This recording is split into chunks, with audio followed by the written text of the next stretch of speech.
Welcome, Newport, from the desk of the mayor, and thank you, NEK-TV, for allowing us to come through to our Newport residents and keep them informed. First off, I would like to give another huge thank you to Phil White and Kathleen Marcel for that beautiful picture given to the city that memorialized the Memphremagog Winter Swimming Society. That was such a fun event, and they are amazing jumping into that water, and I was so proud to cut the ribbon, a little nervous to be out there on the ice, but it was fun to cut the ribbon and see that phenomenal event take place and people jumping in the water and having so much fun.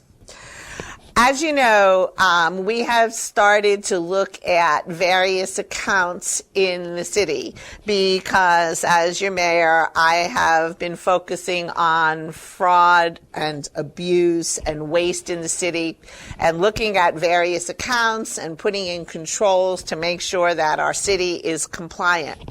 Now that we have our new city manager, I have brought what I have found, and together we are continuing to work on those line items as well as others. We have been joined in those efforts by our treasurer, and everybody has the mindset right now to make sure that we have good practices in place, good management in place, and what we are compliant with federal and state government laws. It's very important. We depend on grants and we need to be compliant. We are actually looking at past policies and we are updating those policies. More importantly, if there were no policies in place and things were being done just under former council or former leadership, just as a handshake or a word, that's not how you run a city. So we are actually looking at those past practices and putting compliance in place.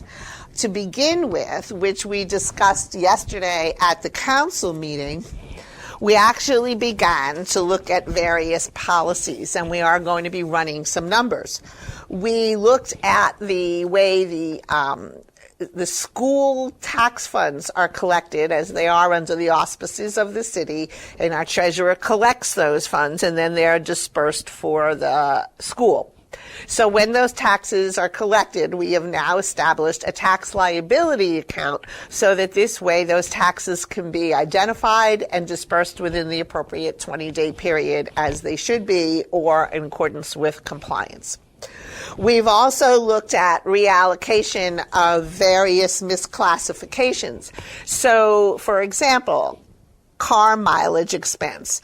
We will be putting a policy in place where you need to have your car mileage actually approved based on the actual mileage, rather than having car mileage be a monthly set dollar amount given to certain parties. And then the issue also was that the car mileage may have been misclassified put into somebody's salary, so then when that salary becomes bumped up, so that when people get increases annually, it's a compound increase of a fabricated number, not fraud, just cleaning up, getting rid of waste, making sure that monies due to the city are reallocated, brought back in, and that everybody follows the same process. But that is a big allocation, and we need to look at that because it also affects how people are vested in their pensions. So if the pension is vested inappropriately, we need to look at that and do a reallocation of those funds as well. We are also looking at how medical reimbursements are being done, and we putting policies in place for that. So these protocols are very important. So, you cannot just randomly say, I want a reimbursement for this medical expense. There are policies, there are procedures, there are violations that we look at, and we are fixing that. And once again, fraud, waste, and abuse has been my focus right now, because that's how you clean up accounts. That's how you come up with accurate numbers. And this is an area that I am highly focused on, particularly since that is my background. And now that I have the city manager on board and the treasurer assisting, it is absolutely a phenomenal thing for Newport so that we can get closer to the real numbers and not the pretty much possible numbers that we've been given from prior leadership that were forwarded over. We have new council members, and it's important that we all go forward, making sure we sign warrants that are not overdrawn. We are looking at making sure now, very important, that there's no borrowing from different funds, no borrowing from an enterprise fund if in fact there's a need for monies in a different account. There are legal ways to enhance the funds that we need, going to the banks, going to the people if necessary for votes, but we have specific rights on how to do that, and we're not going to just borrow from account A to float to account B and then do adjusting entries at the end of the day. We also now have paid attention to the footnotes that are required in the audit, at the annual audit. There was a defect that was brought about by the auditors, and it's not a major defect. It happens in small places. But now we have a city manager, and I will be working with the city manager to show the city manager how to do the notes for financial statements that they can then give to the auditors, because auditors are not allowed to do the notes to financial statements. It impairs their independence. So once the city manager is up to speed on that, that issue will be cured.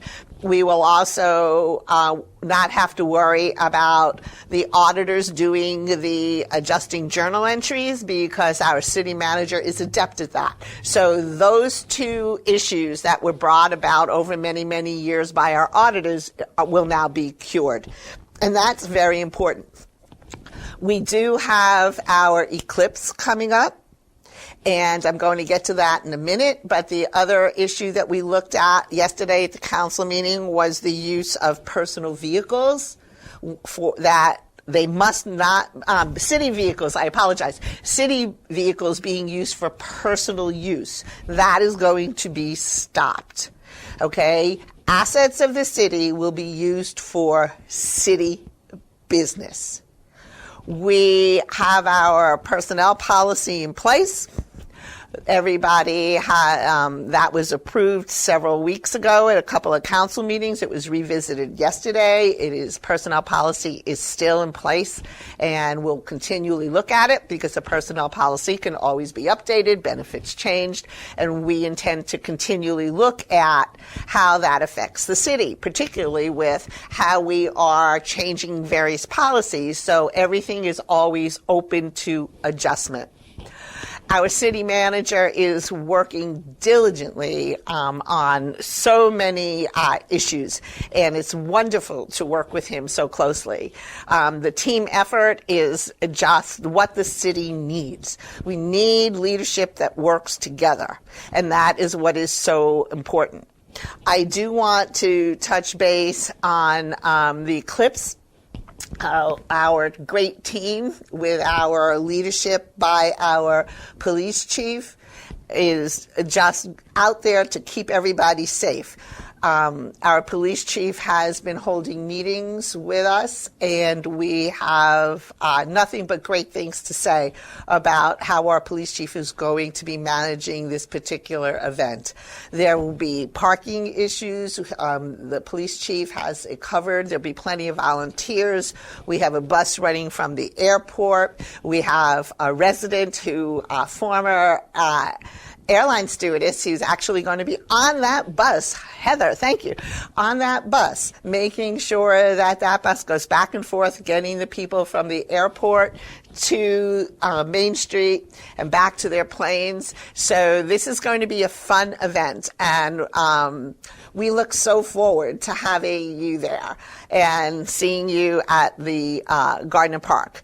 Thank you to Mike Brown and his volunteers because they have been coordinating this entire event. Thank you to our interim fire chief.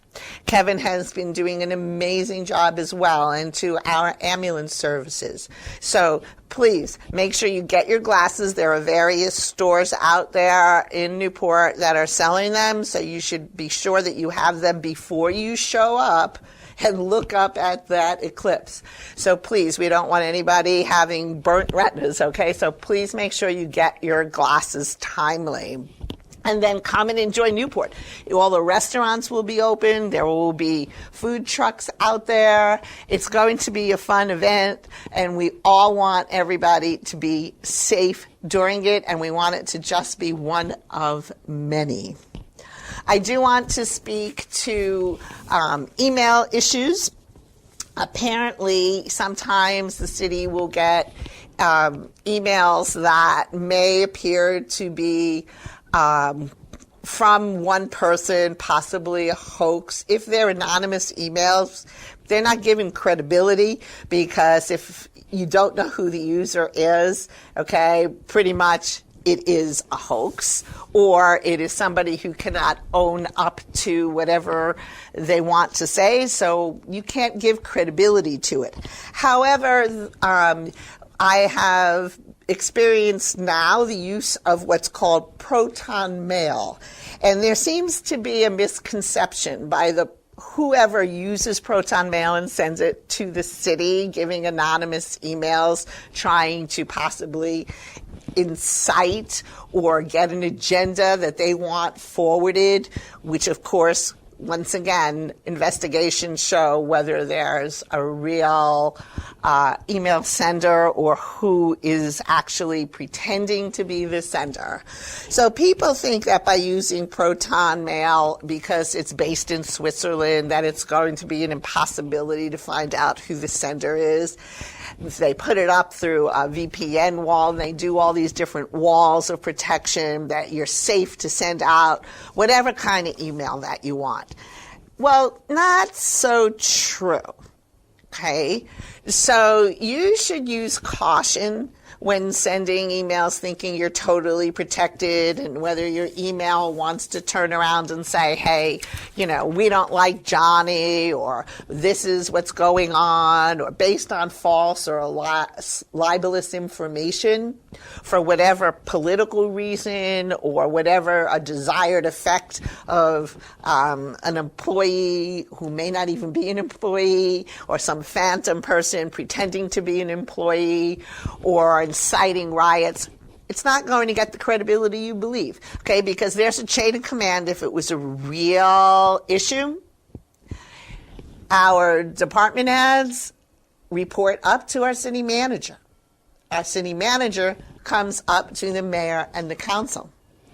The people who work for the department heads report up there. And there is a process in place. And everybody addresses the issues. And there's absolutely no reason for anybody to claim, oh, I'm afraid to talk to their management, because the management in the city is totally open, and we talk about everything.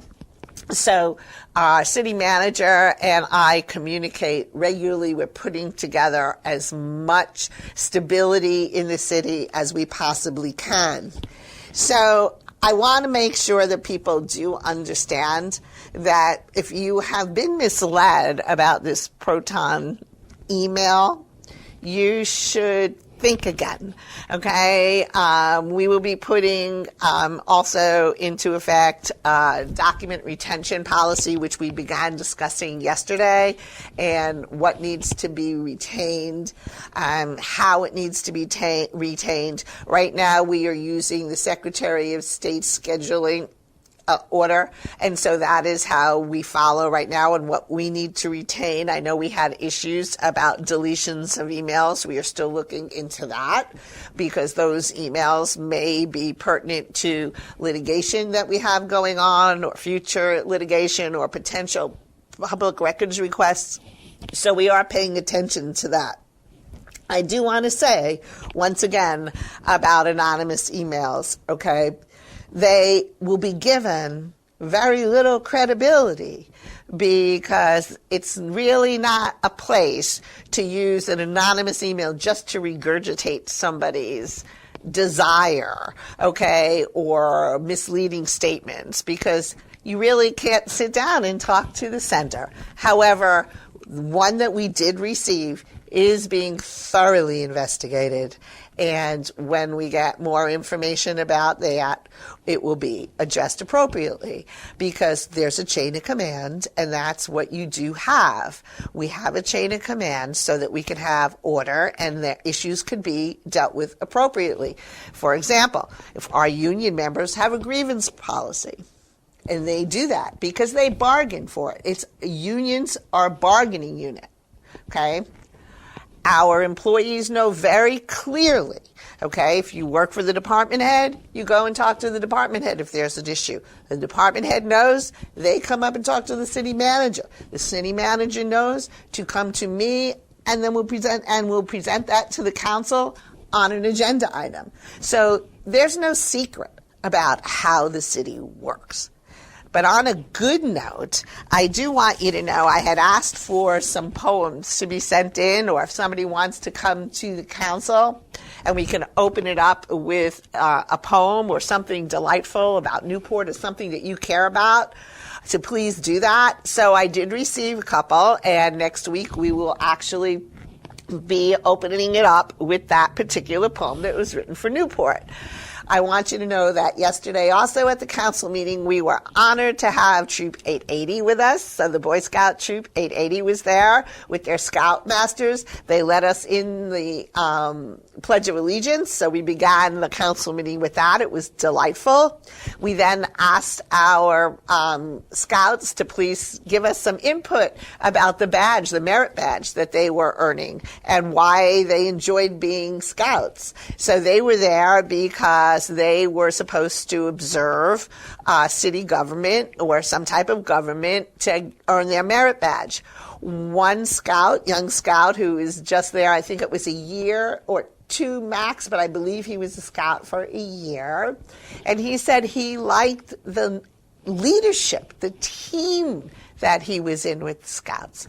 And that's wonderful. They were just a joy and such a pleasure. So thank you to our Boy Scouts, and thank you to our Girl Scouts and to 4-H and every other club out there.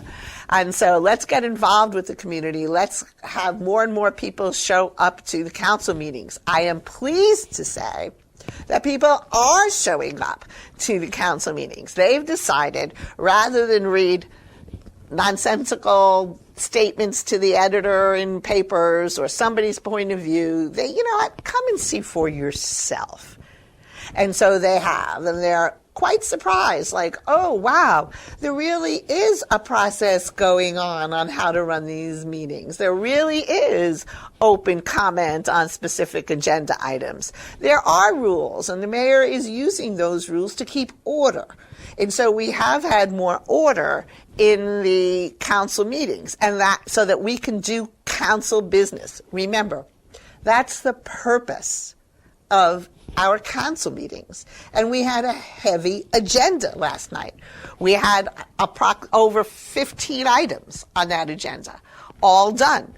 Future carnivals coming up, how to fix, where should boats be picked up and laid without interfering with traffic. I mean, there's a lot going on in the city, a lot of deep dive, and we're doing it, and we're doing it for you. So come out, reach out to me, come to my mayor hours, Monday and Wednesday mornings from 9 to 11 a.m. at the City Hall. People have been coming, you're telling me your issues, we are getting them resolved, we're getting everything you need to the right people, and that's what it's about. We're really here to make Newport beautiful, to move it forward, make it that go-to city, not just drive through Newport. So thank you, because it's all about you, Newport, and thank you again. Have a wonderful week.